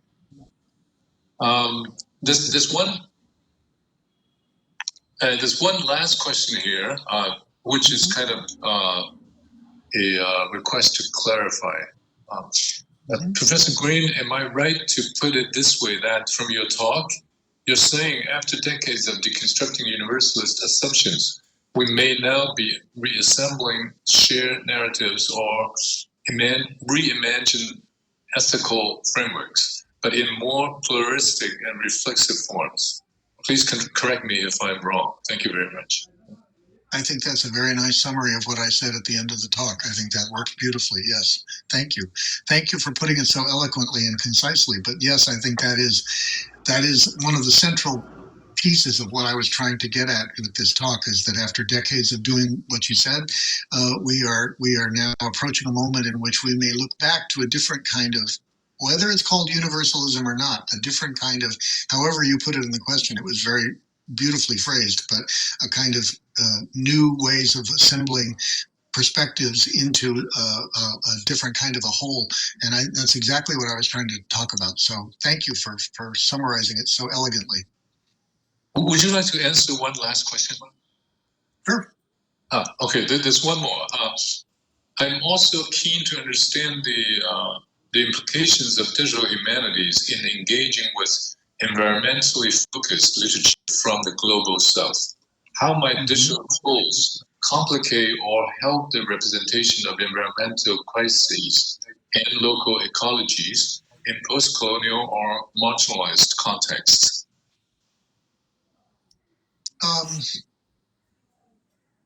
Yeah, I mean, well, I mean, as you know, I think the questioner probably knows this, and many people watching probably know this. You know, digital, in some ways, we've been talking about, starting from me, we've been talking about digital humanities as if it's a unified thing. It is many different things, and it's almost impossible for that. In some ways, that term, I have colleagues who refuse to use that term anymore because they feel that it unjustifiably creates a kind of penumbra of unity around something that is such a multifarious practice. So that's my caveat before I answer the question, is that there are too many different things that we call digital humanities now for that term to really be useful. If we're talking about environmentally focused writing from different parts of the world, I think if I think about what people are working on that I know of in the world of digital, in the multifarious world of digital humanities around that kind of a topic, I think a lot of it is not so much textual or concerned with language as it is spatial and concerned with mapping and trying to figure out how to create representations of things that appear in literary works, either by giving them a kind of visual form so that they can be visualized in ways that would not be possible simply reading the text, or connecting works from different places that would not otherwise be in conversation with each other by putting them together on a kind of map. It may not be a literal map, it can be a kind of conceptual map. So, you know, if you put together the works from different parts of the world that are let's say literary works that are concerned with deforestation, for example, or that are concerned with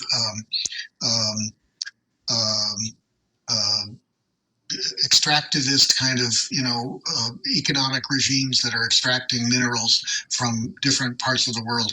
And you put those, and, you know, taken alone, every one of those stories can be, depending on the genre, a kind of local tragedy about something that's going on in a particular context in a particular part of the world. But when you put them together into a kind of map of these kinds of stories that are going, these kind of fictions, these kind of testimonies that are found in various parts of the world, you know, some of the projects that work on things like this are based on the idea that these things, when they're put into conversation with each other, and when they are they become visible to each other, not just as isolated stories from isolated places, but as part of a worldwide network of people thinking about deforestation or thinking about extractivism, that these kinds of digital resources help to knit together a kind of community where there would not otherwise be one. And so that's one example that comes to mind of ways that people are working on environmentally focused, say, literature or other kinds of art with digital resources in ways that adds value to the works themselves, sort of puts them into a different kind of context than they would be on their own. But that's just the first example that occurs to me, but I'm sure there are others. Interesting question. All right. I guess we Roland, you have answered all the questions that came to you, and we are so glad that we had a very, very stimulating session this morning with Professor Greene, and I think you've done a great job. We had 2 hours of like very, very enriching, enlightening experience. So I guess there's only 3 minutes left. Would you, Roland, say anything to wrap this up? All I would say is, first of all, I want to thank you, Sebastian, and your staff at the Institute for making this occasion possible. It's really an honor to spend a couple of hours with you and your community talking about these fundamental issues. I very much appreciate from all of you your patience as I work through ideas that are, as you can see, very much in formation and not at all finished. But I'm learning a great deal from the questions and from the opportunity to think aloud with you about some of these questions, universalism and the rest of it, that are very much on my mind these days. I think I mentioned to Sebastian before we began the event that I've been intermittently thinking about these questions for the last couple of years, but only in the next maybe 6 months will I have the time to really spend a lot of time thinking about these questions in a sustained way. And so the conversation today, this morning, has really helped me anticipate some of the things that I will want to address when I turn my attention more fully to this project and thinking about this long-range story that I'm trying to tell here about the ways that literary studies has been transformed in the turn away from universalism and then whatever moment that we're in now. So I just want to thank you all for helping me with this. I really appreciate it. I would just say I hope to have the occasion sometime to meet you all in person, and it would be a pleasure to continue this conversation. I should mention that my 14-year-old daughter, who lives here in San Francisco, I have never been to Taiwan, but my daughter has been to Taiwan. She was there last year, and her visit happened to coincide with the big earthquake. And so she... What an experience of a lifetime. It was the experience of a lifetime. So she's continually saying to me, Dad, when am I going back to Taiwan? She wants to go back and revisit it because she enjoyed it so much, even notwithstanding the earthquake. So we're, one of these days we will make it to Taiwan. And when I do, I will stop in at NTU and try to visit all of you. So thank you so much for this occasion. It's been great. Yeah, we'll try to get you over here. And our conversation must continue. And we really look to the results about your thinking on this particular issue. Okay. Thank you so much. Yeah, right. Okay. Book in 2 years. All right. Well, thank you very much. Thank you very much. Thank you. Good morning, everybody. Okay. We hope to see you again in person. Yeah. Thank you. Bye-bye. Bye-bye. Bye-bye.